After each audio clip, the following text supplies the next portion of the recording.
To an update from the Shoals on two officers who were facing termination just a month ago. The first officer resigned earlier this week, and now the second officer has resigned, both instead of appealing their termination. WFO 48's Aria Pons live now for us in Sheffield. Aria, you talked to the former investigator's attorney about why he decided to resign.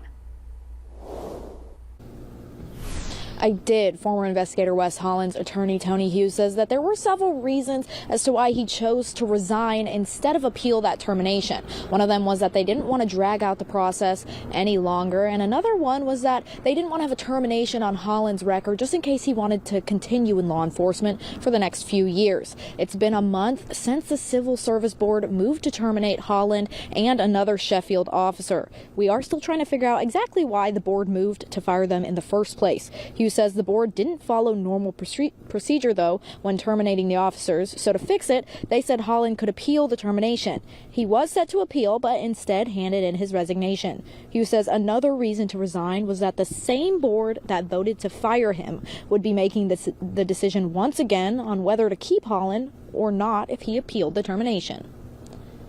Well, I would like to think the integrity of the board, that they would try to clear their minds, but that was a concern that we had, that it would be hard to put out the things that they may have been told, whatever that was, without Officer Holland being there to have the opportunity to respond to those allegations. But we believe they would have been fair, but I'm sure it would be hard to unring some bells of some things they may have been told.